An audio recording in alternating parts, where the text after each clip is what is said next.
8. 침묵이 찾아왔다. 백작 부인은 즐겁게 미소 지으며 손님을 바라보았지만 손님이 일어나서 떠난다 해도 이제는 조금도 섭섭하지 않으리라는 점을 감추지 않았다.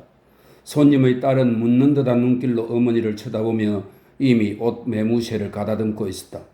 그때 갑자기 옆방에서 몇몇 남자들과 여자들이 뛰는 발소리와 의자가 걸려 넘어지는 요란한 소리가 들리더니 13살 소녀가 짧은 모슬린 치마에 무언가를 감추고 뛰어들어와 방 한가운데 멈춰 섰다. 분명 거리를 생각하지 않고 달리다가 얼떨결에 그렇게 멀리까지 뛰어온 모양이었다. 그와 동시에 산딸기색 옷깃을 단 대학생과 건의대 장교, 15살 소녀와 퉁퉁하고 뺨이 발그레한 아동복 차림의 사내 아이가 문가에 나타났다. 백작이 벌떡 일어나더니 뛰어들어온 소녀에게 몸을 뒤뚱거리면서 두 팔을 활짝 벌렸다. 아, 바로 애입니다. 그가 끌끌 웃으며 외쳤다. 명명일의 주인공, 명명일을 맞은 나의 사랑하는 딸이랍니다. 얘야, 모든 것에는 때가 있단다. 백작 부인은 짐짓 엄한 척하며 말했다. 당신이 늘 얘 버릇을 망쳐놓아요, 엘리. 그녀가 남편에게 덧붙였다. 안녕하세요, 사랑스러운 아가씨 축하해요. 손님이 말했다. 정말 귀여운 아이군요.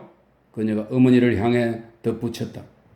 빨리 뛰느라 자그마한 어깨가 상의 밖으로 드러난 검은 곱슬머리를 뒤로 넘긴 가느다란 맨팔을 한 레이스 바지를 입고 발등이 드러난 단화를 신은 조그만 다리와 발을 가진 까만 두 눈에 입이 큰 예쁘지는 않지만 생기 넘치는 계집아이는 이미 아이가 아니고 아직은 아가씨도 아닌 사랑스러운 나이였다. 그녀는 아버지의 품에서 빠져나와 어머니에게로 뛰어가더니 그녀의 엄한 질책에도 아랑곳 않고 새빨개진 얼굴을 어머니의 짧은 레이스 망토에 파묻으며 웃음을 터뜨렸다. 그녀는 치마 밑에서 꺼낸 인형에 대해 띄엄띄엄 이야기하며 무언가에 대해 놀려댔다. 보이세요? 인형이. 미미가 좀 보세요. 그리고 나타샤는 더 이상 말을 할 수가 없었다. 그녀에게는 모든 것이 우습게 느껴졌다. 그녀가 어머니 품에 쓰러져 어찌나 크고 낭낭하게 깔깔대는지 모두가 고지식한 여자 손님조차도 웃음을 터뜨리고 말았다. 자, 저리 가. 그 흉측한 것 가지고 어서 가. 어머니가 화난 척 딸을 밀치며 말했다. 내 막내딸이에요. 그녀는 손님을 향해 말했다. 나타샤는 어머니의 레이스 숄에서 잠시 얼굴을 떼더니 웃음 때문에 눈물이 거렁한 눈으로 어머니를 올려다보고 다시 얼굴을 파묻었다.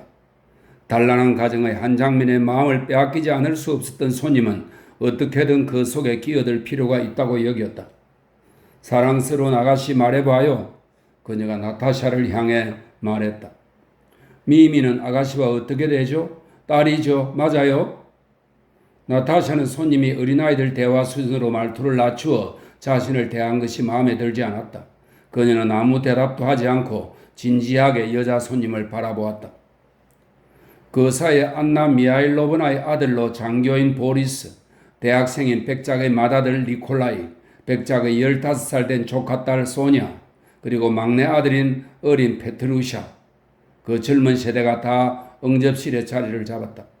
그들은 자신들의 윤곽선 하나하나에서 여전히 넘쳐나던 생기와 즐거움을 예의 범절의 경계 안에 억누르려고 애쓰는 듯 보였다. 분명 그들이 그토록 맹렬하게 달려나온 저 뒷방에서 그들이 나눈 대화는 도시의 소문들과 날씨와 아프락시나 백작 부인에 관한 이곳의 대화보다 더 유쾌했을 것이다. 그들은 이따금 서로 쳐다보며 간신히 웃음을 참고 있었다. 대학생과 장교인 두 청년은 어릴 적부터 친구로 나이도 같았다. 두 사람 다 잘생겼지만 서로 닮은 데는 없었다. 보리스는 훤칠한 금발의 청년으로 차분하고 아름다운 얼굴의 이목구비가 반듯하고 섬세했다. 키가 크지 않고 곱슬머리인 니콜라이는 얼굴 표정이 솔직한 젊은이였다. 윗 입술 위로 벌써 거뭇하게 수염이 보였고 얼굴 전체에 저돌적이고 열광적인 성격이 나타나 있었다. 니콜라이는 응접실에 들어오자마자 얼굴이 빨개졌다. 할 말을 찾지 못한 모양이었다. 반대로 보리스는 금방 할 말을 찾아서 차분하고 익살스럽게 자신은 이 인형 미미를 코가 망가지지 않은 젊은 아가씨였을 때부터 알았다고 자기 기억에 5년 사이에 폭삭 늙어서 두개골에 온통 금이 갔다고 이야기했다.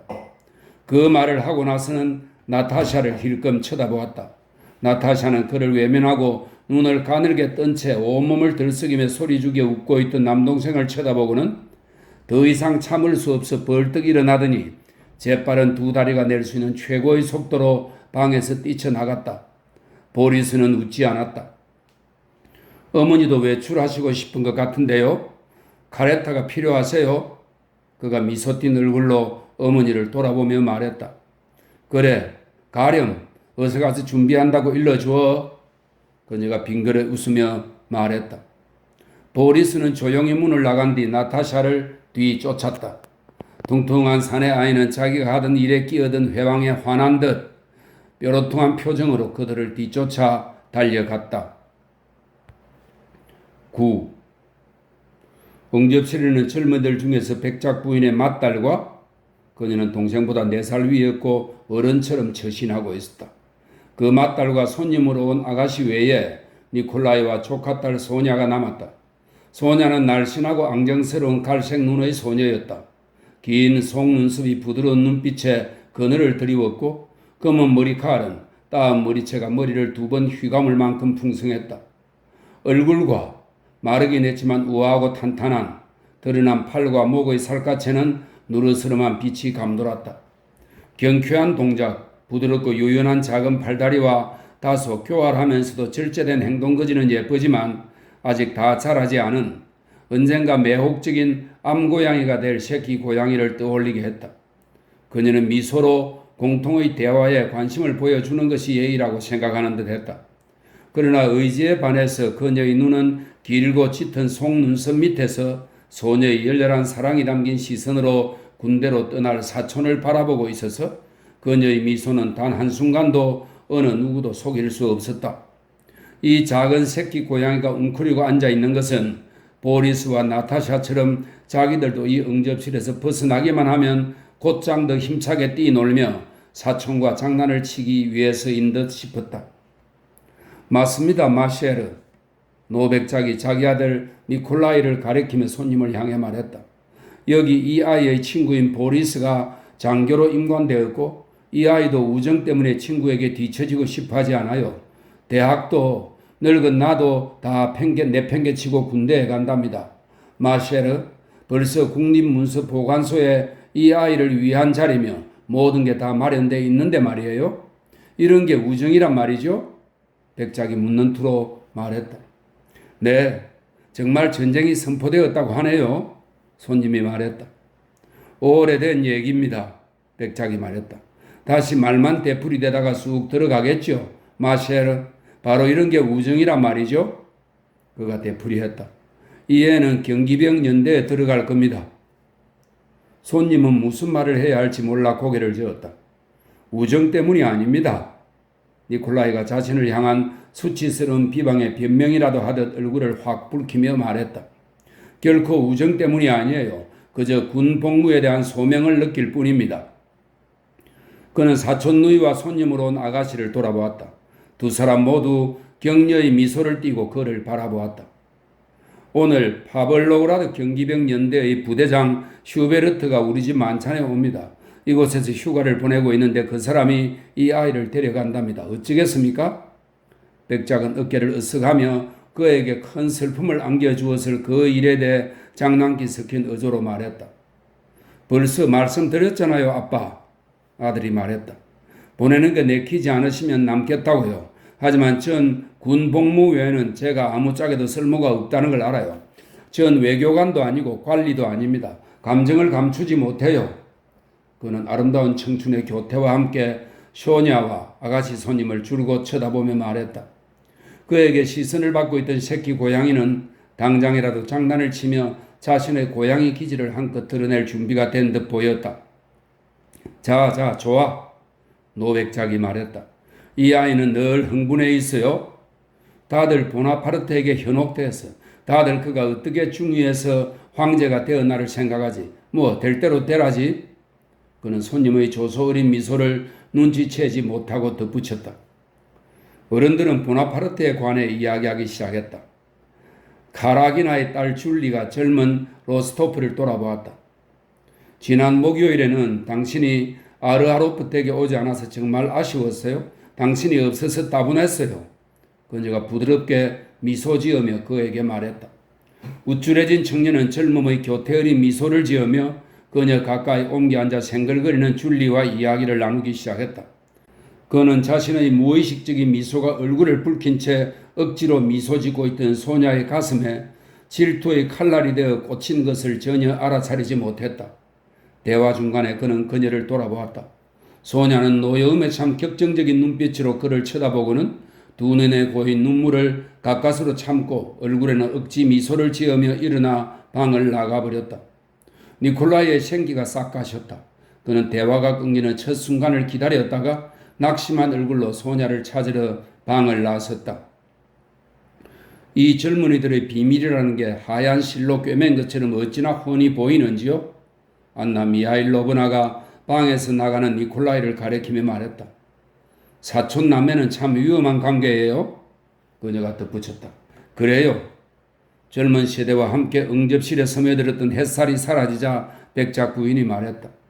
마치 아무도 묻지 않았지만 계속 자신의 마음을 사로잡고 있던 질문에 답하는 것 같았다. 지금 저 아이들을 보며 기뻐하기 위해 얼마나 많은 고통과 얼마나 많은 불안을 겪었는지. 그런데 지금도 기쁨보다는 두려움이 더 크니 말이에요. 늘 걱정돼요. 늘 두려워요. 계집아이에게든 사내아이에게든 너무나 많은 위험이 따르는 나이잖아요. 모든 게 교육에 달렸죠. 손님이 말했다. 네, 당신 말이 옳아요. 백작 부인이 계속해서 말했다. 지금까지 나는 다행히 내 아이들의 친구였고 아이들에게 절대적인 신뢰를 받고 있어요. 백작 부인은 자녀들이 자신들에게 아무것도 감추지 않는다고 생각하는 많은 부모들의 착각을 되풀이하고 있었다. 나는 내가 늘 내 딸들의 첫 조언자가 될 거라는 걸 알아요. 니콜린카가 그 불같은 성격 때문에 경솔한 행동을 할지 모르지만 사내 아이에게 그런 면이 없을 수 없지요. 그래도 그 빼떼르부르크 신사들처럼 행동하지는 않을 거예요. 그래요. 훌륭한 아이들이지. 훌륭한 아이들이야. 백작이 맞장구를 쳤다. 그는 언제나 모든 것이 훌륭하다고 인정함으로써 자신에게 혼란스러워 보이는 문제들을 해결했다. 그 애를 봐요. 경기병이 되고 싶어 하지 않소? 그런데 뭘 더 바라는 거요, 마셰르? 작은 따님은 정말 사랑스러워요. 손님이 말했다. 화약이에요. 네, 열정적이죠. 백작이 말했다. 나를 닮았어요. 목소리는 또 얼마나 멋진지. 내 딸이라고 해도 사실을 말해야겠어요. 성악가가 될 겁니다. 제2의 살로모니가 탄생하는 거지요. 저 아이를 가르칠 이탈리아인도 들였습니다. 너무 이런 게 아닐까요? 그 나이에 배우면 목소리에 해롭다고 하던데요. 아닙니다. 이러기는요. 백작이 말했다. 그렇다면 우리 어머니들이 12~13살에 시집 갔던 것은 어떻게 됩니까? 지금 저 애는 벌써 보리스를 사랑하고 있다니까요. 어떻게 된 아이예요?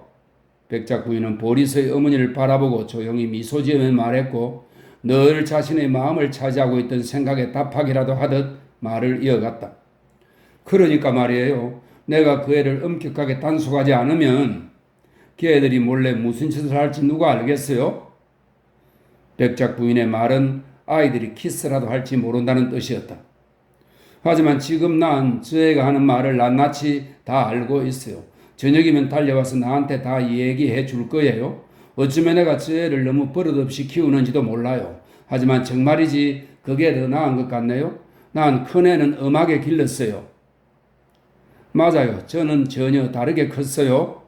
백작의 맏딸인 아름다운 베라가 미소를 지으며 말했다.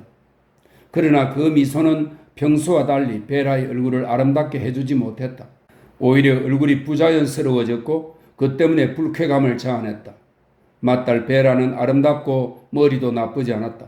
공부를 아주 잘했고 교양 있게 자랐으며 목소리도 좋았다. 그녀가 한 말은 틀리지 않았고 경우에 어긋나지도 않았다.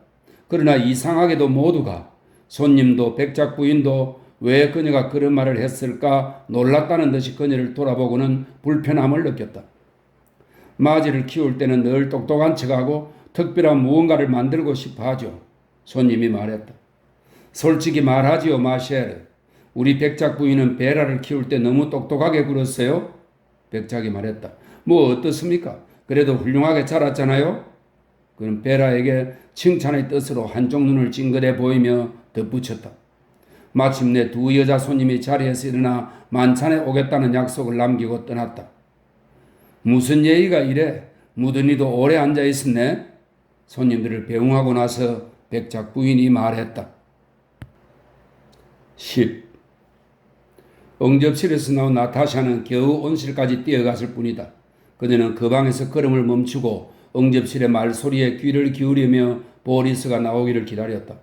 그녀는 벌써부터 초조해져서 작은 발을 동동 구르다가 그가 얼른 오지 않는다며 울음을 터뜨리려 했다. 그때 조용하지도 빠르지도 않은 청년의 반듯한 발소리가 들려왔다. 나타샤는 꽃을 심어놓은 커다란 나무 통들 사이로 재빨리 뛰어가 몸을 숨겼다. 보리스는 방 한가운데에서 걸음을 멈추고 주위를 둘러보더니 군복 소매에 묻은 티끌을 한 손으로 털어내고 거울로 다가가 자신의 잘생긴 얼굴을 찬찬히 바라보았다. 나타샤는 그가 무엇을 할까 기대하며 몸을 숨긴 곳에서 숨을 죽이고 몰래 엿보았다. 그는 잠시 거울 앞에 서 있다가 빙긋 웃고는 출구 문 쪽으로 걸어갔다. 나타샤는 소리쳐 그를 부르려다가 생각을 바꾸었다. 찾게 내버려 두어야지. 그녀는 혼자 말을 했다. 보리스가 나가자마자 다른 문에서 얼굴이 새빨개진 소냐가 눈물을 글썽이며 악에 받친 목소리로 무언가를 중얼거리며 나왔다. 나타샤는 그녀에게 달려가려던 애초의 마음을 억누르고 숨은 자리에 머문 채 보이지 않는 모자를 쓴 것처럼 세상 돌아가는 것을 구경하고 있었다. 그녀는 새롭고 특별한 쾌감을 느꼈다. 소냐는 뭐라고 중얼대며 응접실 문 쪽을 돌아보곤 했다. 문에서 니콜라이가 나왔다. 소냐, 무슨 일이야? 어떻게 이럴 수 있어? 니콜라이가 그녀에게 뛰어가며 말했다. 아무것도 아니에요. 날 내버려 둬요. 소냐가 흐느끼기 시작했다. 아니, 난 왜 그러는지 알아. 뭐? 안다니 잘 됐네요. 그럼 그 여자한테 가버려요. 소냐, 한마디만. 어떻게 말도 안 되는 상상으로 나와 너 자신을 그렇게 괴롭혀? 니콜라이가 그녀의 손을 잡고 말했다. 소냐는 그의 손을 뿌리치지 않고 울음을 그쳤다. 나타샤는 몸을 숨긴 곳에서 움직이지 않고 숨을 죽이며 반짝이는 눈으로 바라보고 있었다. 이제 무슨 일이 일어날까? 그녀는 생각했다. 소냐, 나는 온 세상을 다 준다 해도 필요 없어. 나한테는 너가 전부야. 니콜라이가 말했다. 너한테 증명해 보일게. 나는 오빠가 그렇게 말하는 거 싫어. 그럼 그렇게 말하지 않을게. 용서해 주어, 소냐. 그는 그녀를 끌어당겨 입을 맞추었다. 아, 너무 멋있어. 나타샤는 생각했고 소냐와 니콜라이가 방에서 나가자 그들을 뒤따라가서 보리스를 자기 쪽으로 불렀다. 보리스, 이리 와요. 그녀가 의미심장하고 교활한 표정으로 말했다. 당신에게 말해야 할 게 하나 있어요. 여기야, 이리 와요. 그녀가 말하고는 온실의 나무통들 사이 몸을 숨겼던 곳으로 그를 데려갔다. 보리스는 미소를 지으며 그녀를 따라갔다. 그 하나가 도대체 뭔가요? 그가 물었다. 그녀는 당황해서 주위를 둘러보다가 나무통 위에 내팽개쳐진 인형을 보고는 두 손을 집어들었다. 인형에게 키스해줘요. 그녀가 말했다. 보리스는 주의 깊고 다정한 눈길로 그녀의 생기 넘치는 얼굴을 바라보며 아무 대답도 하지 않았다. 싫어요? 그럼 이리로 와요. 그녀는 이렇게 말하고는 꽃들 속으로 더 깊숙이 들어가더니 인형을 내던졌다. 더 가까이 와요. 그녀가 속삭였다. 그녀는 두 손으로 장교의 접힌 소매뿌리를 붙잡았다. 발갛게 달아오른 그녀의 얼굴에 엄숙함과 두려움이 보였다. 그럼 나한테는 키스하고 싶어요? 그녀는 눈을 치뜨고 그를 쳐다보며 겨우 들락말락한 목소리로 속삭였다. 생글거리고 있었지만 흥분해서 거의 울 지경이었다. 보리스는 얼굴을 붉혔다. 당신 참 웃기는 사람이네요. 그는 이렇게 중얼거리고는 그녀를 향해 몸을 숙이며 더욱더 얼굴을 붉혔다. 그러나 아무런 행동도 하지 않고 기다리기만 했다. 그녀가 갑자기 나무통 위로 발작 뛰어올랐다. 키가 보리스보다 더 커졌다. 그를 두 팔로 앉자 맨살이 드러난 가냘픈 팔이 그의 목보다 더 높은 데서 구부러졌다. 그녀는 머리를 움직여 머리카락을 뒤로 넘기고는 바로 그의 입술에 키스했다. 그녀는 화분들 사이로 미끄러지듯 꽃들의 맞은편으로 빠져나가서는 고개를 떨구고 걸음을 멈추었다. 나타샤, 그가 말했다. 난 당신을 사랑해요. 하지만 나를 사랑한다고요? 나타샤가 그의 말을 끊었다. 그래요, 사랑해요. 하지만 지금 같은 그런 행동은 하지 말기로 해요. 4년만 더 있으면 그때는 내가 당신에게 청혼할게요. 나타샤는 생각했다. 13, 14, 15, 16. 그녀는 가느다란 손가락을 꼽으며 말했다. 좋아요. 그럼 결정된 거죠? 기쁨과 안도의 미소가 그녀의 생기 넘치는 얼굴을 밝혔다. 결정됐어요. 보리스가 말했다. 영원히요? 소녀가 말했다. 죽을 때까지요? 그녀는 그의 손을 잡고 행복한 표정을 지으며 소파가 있는 방으로 사뿐히 걸어갔다. 11. 백작 부인은 방문객 때문에 몹시 지쳐서 더 이상 아무도 맞이하지 않겠다고 이른 뒤 문지기에게는 앞으로는 축하객들은 모두 곧장 만찬에 오도록 청하라고만 지시를 내려놓았다. 백작 부인은 어린 시절의 친구인 안나 미하일로브나 공작 부인과 얼굴을 맞대고 단둘이 이야기를 나누고 싶었다. 그녀가 페테르부르크에서 온 후 제대로 보지 못했던 것이다. 안나 미하일로브나는 울다 지친 듯 하면서도 즐거워 보이는 얼굴로 백작 부인의 안락의자 곁으로 더 바짝 다가 앉았다. 너한테 솔직히 다 말할게. 안나 미하일로브나가 말했다. 벌써 우리 옛 친구들 중에 남은 사람이 별로 없구나. 그래서도 나는 너의 우정이 무척 소중해. 안나 미하일로브나는 베라를 바라보고 말을 멈추었다. 백작 부인이 친구의 손을 꼭 쥐었다. 베라, 백작 부인이 사랑스럽지 않은 맞다를 향해 말했다. 넌 무슨 일이나 어쩜 그렇게 생각이 없어? 너가 이 자리에 필요 없다는 걸 정말 못 느끼니? 동생들한테 가든지 아니면. 아름다운 베라는 전혀 모욕을 느끼지 않는다는 듯 경멸 어린 미소를 지었다. 엄마, 진작 말씀해 주셨으면 바로 나갔을 텐데요? 그녀는 이렇게 말하고 자기 방으로 갔다. 그러나 소파가 있는 방을 지나가다가 방 안 두 작은 창가에 두 쌍의 남녀가 대칭으로 앉아 있는 것을 보았다. 그녀는 걸음을 멈추고 경멸에 찬 미소를 지었다. 소냐는 니콜라이 곁에 가까이 앉아 있었고 니콜라이는 자신이 쓴 첫 시를 그녀에게 베껴 써주고 있었다. 보리스와 나타샤는 다른 창가에 앉아 있다가 베라가 들어오자 입을 다물었다. 소냐와 나타샤는 죄를 지은 듯한 그러나 행복한 얼굴로 베라를 쳐다보았다. 사랑에 빠진 이 소녀들을 바라보는 것은 즐겁고도 감동적인 일이었다. 그러나 그들의 모습은 분명 베라에게 유쾌한 감정을 불러일으키지 않았다. 내가 너희들한테 몇 번을 부탁했니? 그녀가 말했다. 내 물건 집어가지 말란 말이야. 너희들 각자 자기 방에 있잖아. 그녀는 니콜라이에게서 잉크병을 빼앗았다. 곧 줄게, 곧. 그는 펜을 담그며 말했다.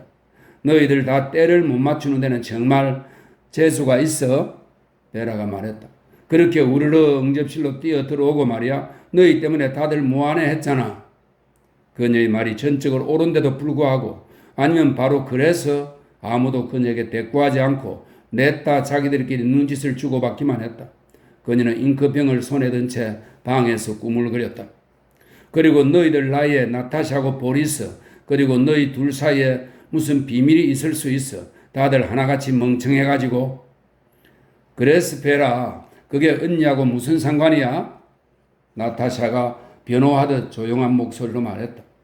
이날따라 그녀는 평소보다 더 착하고 다정하게 모두를 대하는 것 같았다. 정말 어리석어, 베라가 말했다.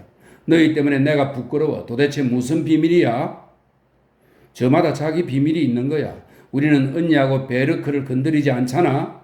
나타샤가 발끈 화를 내며 말했다. 내 생각에 너희는 건드릴 게 없지. 베라가 말했다. 내 행동에는 문제될 만한 게 결코 있을 수 없으니까 너가 보리스를 어떻게 대하는지 엄마한테 말해야겠다. 나탈리아 일리니시나는 나와 아주 잘 처신하고 있습니다. 보리스가 말했다. 나로서는 불평할 만한 게 전혀 없어요. 그가 덧붙였다. 그만둬요, 보리스. 당신은 참으로 대단한 외교관이군요. 외교관이라는 말은 아이들이 이 말에 덧붙인 특별한 의미 속에서 그들 사이에 크게 유행하고 있었다. 다분할 정도예요. 나타샤가 모욕에 찬 떨리는 목소리로 말했다. 왜 베라가 나한테 귀찮게 굴겠어요? 언니는 이걸 결코 이해하지 못할 거야. 그녀가 베라를 향해 말했다. 넌 누구도 사랑한 적이 없으니까. 너한테는 심장이 없어. 넌 마담 드 장리스일 뿐이야. 매우 모욕적인 것으로 여겨지던 이 별명은 니콜라이가 베라에게 붙인 것이었다. 다른 사람들에게 불쾌감을 주는 게 언니의 가장 큰 만족이지. 넌 베르크한테 마음껏 아양이나 떨어. 그녀는 빠르게 말했다. 하지만 난 적어도 손님들 앞에서 젊은 남자 뒤를 쫓아다니지는 않아. 결국 바라는 걸 이루셨군. 니콜라이가 끼어들었다. 모두에게 불쾌한 말을 실컷 짓거려서 모두의 마음을 상하게 만들었으니 말이야. 어린이 방으로 가자. 네 사람 모두 놀라서 달아나는 새떼처럼 일어나 방을 나갔다. 나한테 불쾌한 말을 잔뜩 퍼부어댔지만 나는 아무한테도 그런 말 하나도 안 했어. 베라가 말했다. 마담 드 장리스, 마담 드 장리스. 문 밖에서 깔깔대며 웃는 목소리들이 들렸다. 아름다운 베라는 모두에게 그런 짜증나게 하는 불쾌한 인상을 주고도 쌩긋 웃고는 자신이 듣은 말에 전혀 기분이 상하지 않은 듯 거울로 다가가 숄과 머리를 매만졌다. 그녀는 자신의 예쁜 얼굴을 보며 더 냉정해지고 더 침착해진 것 같았다. 응접실에서는 대화가 계속되고 있었다. 아, 친구야, 백작 부인이 말했다. 내 인생도 늘 장밋빛은 아니야. 이런 식으로 살다가는 우리 재산도 오래 못 갈 거라는 걸 설마 내가 모를까? 이게 다 클럽과 그 사람의 착한 성품 때문이야. 시골에 산다고 우리가 쉴 것 같아? 극장이니 사냥이니 하나님만 아실 뭐도 있어. 그 이야기를 해봐야 뭐하겠어? 그런데 너 어떻게 그 모든 걸 다 해냈어? 난 자주 너한테 놀라, 아넷. 너는 어떻게 그 나이에 혼자서 포버즈카를 타고 모스코바로 빼테르부르크로 모든 대신들과 모든 귀족들을 찾아다니며 그 모든 일들을 처리하니? 놀라워. 도대체 어떻게 그런 일을 해낼 수 있어? 나라면 절대로 못해. 아, 친구. 안나 미하일로브나 공작 부인이 대답했다. 숭배하다시피 사랑하는 아들 하나 데리고 아무 의지할 것 없는 과부로 산다는 게 얼마나 힘겨운 일인지 하나님이 너는 모르게 하시길. 무엇이든 배우게 돼. 그녀는 약간 우쭐대며 말을 이었다. 내 소송이 나를 가르쳤지. 이 제도가들 가운데 누군가를 만날 필요가 있으면 나는 쪽지를 써. 아무개 공작 부인이 아무개를 뵙고자 합니다. 그러고는 가. 직접 상마차를 타고 2번이든 3번이든 4번이든 필요한 것을 손에 넣을 때까지 가는 거야. 사람들이 나에 대해 무슨 생각을 하든 상관없어. 그런데 보렌카 일은 도대체 누구한테 부탁한 거야? 백작 부인이 물었다. 지금 너희 아들은 벌써 건의대 장교인데 니쿨루시카는 사관 후보색으로 가잖니? 애써 줄만한 사람이 없어. 넌 누구한테 부탁했어? 바실리 공작. 그는 매우 친절했어. 바로 다 응낙하고 폐하께 아뢰어 주었지. 안나 미하일로브나 공작 부인은 자기 목적을 이루기 위해 그녀가 견뎌야 했던 모든 굴욕을 깡그리 잊고 환희에 차서 말했다. 바실리 공작은 어때? 늙었니? 백작 부인이 물었다. 우리가 류만체프 댁에서 연극을 한 후로 본 적이 없네? 나를 잊었을 거야. 내 꽁무니를 졸졸 따라다녔는데. 백작 부인은 미소를 띈 채 추억에 잠겼다. 여전해. 안나 미하일로브나가 대답했다. 친절하고 아첨잘하고 높은 지위도 사람을 바꿔놓지는 못했어. 나한테 이러는 거야? 공작 부인, 당신을 위해 내가 할 수 있는 일이 너무 적어 유감입니다. 분부를 내려주십시오. 아니, 그는 훌륭한 사람이고 좋은 친척이야. 하지만 나탈리, 넌 아들에 대한 내 사랑을 알잖아. 그 애의 행복을 위해서라면 내가 못할 게 뭐가 있을까 싶어. 그런데 내 상황이 어찌나 안 좋은지. 안나 미하일로브나가 목소리를 낮추며 서글프게 말을 이었다. 너무 안 좋아. 난 지금 가장 끔찍한 형편에 놓여 있어. 내 불행한 소송이 내가 가진 걸 다 먹어치우고 꿈쩍도 안 해. 나는 상상이 가니? 어떨 때는 10코페이카짜리 동전 한 입 없어. 그러니 뭘로 보리스한테 군복을 지어 주어야 할지 모르겠어. 그녀는 손수건을 꺼내 훌쩍거리기 시작했다. 500루블이 필요한데 나한테는 25루블짜리 지폐 한 장밖에 없어. 내 처지가 이렇단다. 이제 내 유일한 희망은 키릴 블라디미로비치 베조프 백작이야.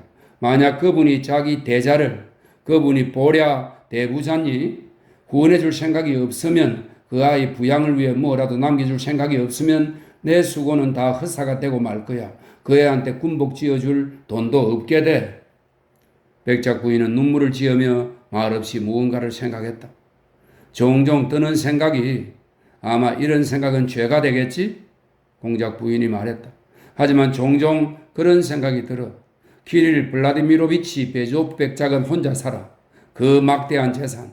그래, 뭘 위해 사는 걸까? 그분에게 삶은 무거운 짐이지만 보랴는 막 인생을 시작했어. 그분이 분명 보리스한테 무언가 남겨주실 거야. 백작 부인이 말했다. 하나님만 아실 일이지 친구야. 이런 부자들이나 고관들은 아주 이기적이거든. 하지만 어쨌든 나는 지금 보리스하고 그분한테 가서 솔직하게 사정을 말할 거야. 나에 대해서는 마음대로 생각들 하라고 해. 아들의 운명이 이 일에 달렸는데 그게 무슨 상관이야? 공작 부인은 일어섰다. 지금 2시고 만찬은 4시지. 다녀올 수 있어. 시간을 활용할 줄 아는 베테르부르크의 수완 좋은 마님다운 태도로 안나 미하일로브나는 아들을 불러오게 한 뒤 그와 함께 현관으로 나갔다. 다녀올게. 그녀가 문까지 배웅하러 나온 백작 부인에게 말했다. 성공을 빌어줘. 그녀는 아들에게 들리지 않도록 소근거리며 덧붙였다. 키릴 블라디미로비치 백작에게 가십니까 마셰르? 백작도 식당에서 현관으로 나오며 말했다. 그분의 병세가 좋아졌으면 피에르를 우리 집 만찬에 불러주십시오. 그 녀석도 예전에는 집에 와서 아이들과 춤도 추고 그랬답니다. 꼭 좀 불러주세요 마셰르. 그건 그렇고 오늘 타라스가 얼마나 놀라운 솜씨를 발휘하는지 봅시다. 타라스 말이 오를로프 백작 댁에서도 우리 집에서 열릴 그런 만찬은 한 번도 없었답니다. 12. 얘야 보리스. 두 사람을 태운 로스토바 백작 부인의 카레타가 짚을 깔아둔 거리를 지나 키릴 블라디미로비치 베조프 백작의 넓은 마당에 들어서자 안나 미하일로브나 공작 부인이 아들에게 말했다. 얘야 보리스. 어머니는 망토 달린 낡은 살로프 밑에서 손을 내밀어 망설임과 다정함이 뒤섞인 동작으로 아들의 손에 올려놓으며 말했다. 공손하고 신중하게 처신해라. 키릴 블라디미로비치 백작은 어쨌든 너희 대부이시고 너희 미래의 운명이 그분에게 달렸어. 그걸 꼭 기억해라 얘야. 최대한 사랑스럽게 굴어야 해. 이 일에서 굴욕 외에 다른 얻을 게 있다는 걸 안다면야. 아들은 차갑게 대꾸했다. 하지만 어머니께 약속했으니 어머니를 위해 하겠습니다. 누군가의 카레타가 현관 계단 곁에 서 있었는데도 문지기는 어머니와 아들을 그들은 자신들의 방문을 알려달라는 말도 없이 양쪽 벽의 벽감에 두 줄로 나란히 놓인 조각상들 사이를 지나 유리를 댄 현관으로 곧장 들어왔다. 이 두 모자를 위아래로 훑어보고 낡은 부인용 외투를 의미심장하게 쳐다보더니 누구를 만나러 왔는지 만나려는 사람이 공작 영애들인지 백작인지 물었다. 그리고 백작을 만나러 왔다는 것을 확인하자 각하의 병세가 악화되어 오늘은 아무도 맞이하지 않는다고 말했다. 돌아가도 되겠네요. 아들이 프랑스로 말했다. 아들. 어머니는 마치 그렇게 하면 아들을 진정시키거나 자극할 수 있다는 듯이 아들의 손을 가볍게 으르만지며 애원하는 목소리로 말했다. 보리스는 입을 다물었고 외투를 벗지 않은 채 미심쩍은 눈으로 어머니를 바라보았다. 이보게. 안나 미하일로브나가 문지기를 향해 부드러운 목소리로 말했다. 키릴 블라디미로비치 백작이 위중하다는 걸 아네. 내가 온 것도 그 때문이야. 나는 친척되는 사람이네. 이보게. 걱정 끼치진 않을 거야. 나는 그저 바실리 세로기예비치 공작을 보기만 하면 되네. 그분이 여기 머물고 계시지 않나? 부탁이니 알려주게. 문지기가 무뚝뚝하게 2층의 벨과 이어진 끈을 잡아당긴 뒤 고개를 돌렸다. 드루베츠카야 공작 부인이 바실리 세르게예비치 공작을 찾으십니다. 그는 2층으로 뛰어내려와 계단 돌출구에서 내다보는 긴 양말과 단화의 연미복을 차려입은 하인에게 소리쳤다. 어머니는 물들인 실크 드레스의 주름을 매만지고 벽에 박힌 베네치아풍 전신 거울의 모습을 비춰본 후 뒤축이 다른 단화로 계단에 깔린 양탄자를 밟으며 활기차게 올라갔다. 얘야, 나한테 약속했지? 그녀는 다시 아들을 향해 말하며 손을 어루만져 격려했다. 아들은 눈길을 떨구고 조용히 어머니의 뒤를 따랐다. 그들은 홀 안으로 들어갔다. 홀의 문 하나는 바실리 공작에게 배정된 방들로 통해 있었다. 어머니와 아들이 홀 한가운데로 나와서 그들을 보고 벌떡 일어난 늙은 하인에게 막 길을 물어보려 했을 때 문들 가운데 하나의 청동 손잡이가 돌아가더니 간소하게 벨벳 외투를 입고 별 모양 훈장을 단 바실리 공작이 잘생긴 검은 머리의 남자를 배웅하며 나왔다.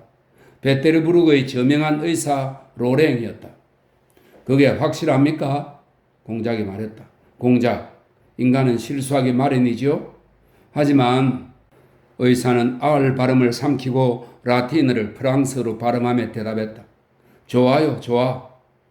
아들과 함께 온 안나 미하일로브나를 본 바실리 공작이 정중한 인사로 의사를 보내고 말없이 그러나 미심쩍은 표정으로 그들에게 다가왔다. 아들은 어머니의 눈에 갑자기 깊은 슬픔이 나타난 것을 알아채고 살짝 미소 지었다. 아, 공작, 우리가 이런 슬픈 상황에서 만나게 되다니요. 그래, 우리의 사랑하는 병자는 좀 어떠신가요? 그녀는 자신에게 쏠린 차갑고 모욕적인 시선을 알아차리지 못하는 것처럼 말했다. 바실리 공작은 당혹스러울 만큼 의심스러운 눈초리로 그녀를, 그 다음에는 보리스를 바라보았다. 보리스는 정중하게 고개 숙여 인사했다. 그러나 바실리 공작은 인사에 답하지 않고 안나 미하일로브나에게 얼굴을 돌려 머리와 입술의 움직임으로 그녀의 질문에 답했다. 그 몸짓은 환자가 그의 가망이 없음을 뜻하고 있었다. 정말이에요? 안나 미하일로브나가 외쳤다. 아, 끔찍한 일이에요. 생각하는 것도 무서워요. 내 아들이에요. 그녀는 보리스를 가리키며 덧붙였다. 당신에게 직접 감사 인사를 드리고 싶어 했어요. 보리스는 한 번 더 정중하게 인사했다. 믿어주세요, 공작. 당신이 우리를 위해 애써준 일을 이 어미의 마음은 절대 잊지 않을 거예요. 당신에게 기쁨을 드려 나도 기쁩니다. 친애하는 나 안나 미하일로브나. 바실리 공작이 자보를 바로 잡으며 말했다. 이곳 모스크바에서 그에게 신세를 지고 있는 안나 미하일로브나 앞에서 그의 몸짓과 목소리는 베테르부르크의 아네트 셰렐의 야외에서보다 훨씬 더 거만해 보였다. 복무 잘해서 합당한 사람이 되도록 해석해. 그는 근엄한 표정으로 보리스를 향해 덧붙였다. 나도 기쁘네. 휴가로 여기 와 있으신 건가? 그는 특유의 냉담한 어조로 명령하듯 말했다. 새 임지로 떠나기 위해 명령을 기다리고 있습니다, 카카. 보리스는 공작의 신랄한 어조에 대한 분노도 그와 대화에 보리는 열의도 비치지 않은 채 대답했다. 그러나 그의 태도가 너무 침착하고 정중해서 공작은 그를 뚫어지게 바라보았다. 어머니하고 함께 사시나? 저는 로스토바 백작 부인 댁에서 지냅니다. 보리스는 이렇게 말하고 다시 카카라고 덧붙였다. 나탈리 신시나와 결혼한 일리아 로스토프 말이에요? 안나 미하일로브나가 말했다. 압니다. 알아요. 바실리 공작이 특유의 단자로운 목소리로 말했다. 나는 어떻게 나탈리가 그런 더러운 곰 같은 인간한테 시집갈 결심을 했는지 도무지 이해할 수 없었어요. 정말 어리석고 우스꽝스러운 인간입니다. 게다가 노름꾼이라면서요? 하지만 좋은 사람이에요, 공작. 안나 미하일로브나는 로스토프 백작이 그런 말을 들을만 하다는 것을 자기도 알지만 가여운 노인네를 불쌍히 여겨달라고 간청하는 듯이 감동적인 미소를 지으며 언급했다. 의사들은 뭐라고 하나요? 공작 부인은 잠시 침묵한 후에 울다 지친 듯한 얼굴에 다시 커다란 슬픔을 띠며 물었다. 그의 가망이 없습니다. 공작이 말했다. 아저씨께서 나와 보레에게 베푸신 모든 은혜에 한 번 더 꼭 감사드리고 싶어요. 이 아이는 그분의 대자예요. 그녀는 마치 그 이야기가 바실리 공작을 아주 기쁘게 할 것임에 틀림없다는 듯한 투로 덧붙였다. 바실리 공작은 생각에 잠긴 채 얼굴을 찌푸렸다. 안나 미하일로브나는 그가 자신을 베조프 백작의 유언에 대한 경쟁자로 여기고 두려워한다는 것을 깨달았다. 그녀는 서둘러 그를 안심시켰다. 만약 내게 아저씨를 향한 진실한 사랑과 성실함이 없다면, 그녀는 아저씨라는 말을 유난히 확신에 찬 그러면서도 무심한 어조로 뱉으며 말했다. 난 그분의 성품을 알아요. 고결하고 올곧은 분이죠. 하지만 그분 옆에는 공작 영예들만 있으니 그들은 아직 젊어서 그녀는 고개를 숙이고 속삭이는 소리를 덧붙였다. 공작, 그분이 마지막 의무를 다하셨나요? 이 마지막 순간들이 얼마나 귀중한가요? 정말 더 이상 나빠질 수는 없죠. 그렇게 편찮으시다면 그분을 준비시켜야 해요. 우리 여자들은요. 공작, 그녀는 부드럽게 미소를 지었다. 이런 일들을 어떻게 말해야 하는지 늘 안답니다. 그분을 꼭 배워야 해요. 이게 내게 아무리 괴로운 일이라고 해도 난 이미 고통에 익숙해졌으니까요. 공작은 아네트 셰렐의 야외에서도 그랬듯이 안나 미하일로브나에게서 벗어나기가 쉽지 않다는 것을 절감한 듯 했다. 친애하는 안나 미하일로브나, 지금 만나는 것은 그분에게 힘겹지 않을까 싶군요. 그가 말했다. 저녁까지 기다립시다. 의사들도 그때가 고비라고 했어요. 하지만 공작, 지금 이 순간에 가만히 기다리고 있어서는 안 돼요. 생각해 보세요. 그분 영혼의 구원에 관한 문제라고요? 아, 그리스도인의 의무, 이건 끔찍해요. 그때 안쪽 방들로 통하는 문이 열렸고 백작의 조카 딸들인 공작 영예들 중 한 사람이 나왔다. 어물하고 차가운 얼굴이었고 다리에 맞지 않게 허리가 놀랍도록 길었다. 바실리 공작이 그녀를 돌아보았다. 좀 어떠시니? 똑같으세요. 두 분 좋을 대로 해도 상관없지만 이렇게 시끄러운 건. 공작 영예는 마치 모르는 사람을 대하듯 안나 미하일로브나를 쳐다보며 말했다. 아, 공작 영예, 당신을 알아보지 못했네요. 안나 미하일로브나는 미소를 띤 채 가볍고도 느긋한 걸음으로 백작의 조카 딸에게 다가가며 말했다. 당신을 도와 아저씨를 돌봐드리려고 왔지요. 당신이 얼마나 고생했을지 상상이 가요. 그녀는 동정 어린 표정으로 눈을 굴리며 덧붙였다. 그러나 공작 영예는 아무 대답도 하지 않고 심지어 미소도 보이지 않고 곧장 나가버렸다. 안나 미하일로브나는 장갑을 벗고 점령한 진지의 안락의자의 자리를 잡고 앉아 바실리 공작에게 옆에 앉도록 권했다. 보리스, 그녀는 아들을 부르면서 미소를 지었다. 나는 백작 아저씨께 갈 테니 얘야, 넌 잠시 피에르한테 가 있으라. 로스토프가의 초대 전하는 거 잊지 말고. 그들이 만찬에 그를 초대했답니다. 내 생각에 그는 가지 않겠죠? 그녀는 공작을 돌아보며 말했다. 천만에요. 분명 기분이 언짢아진 듯한 공작이 말했다. 당신이 그 젊은이한테서 나를 벗어나게 해준다면 난 무척 기쁠 겁니다. 여기 머물고 있어요. 백작은 한 번도 그에 대해 묻지 않으셨습니다. 그는 어깨를 어석했다. 하인이 다른 계단을 따라 내려가고 올라가며 청년을 피오트르 키빌로비치에게 안내했다.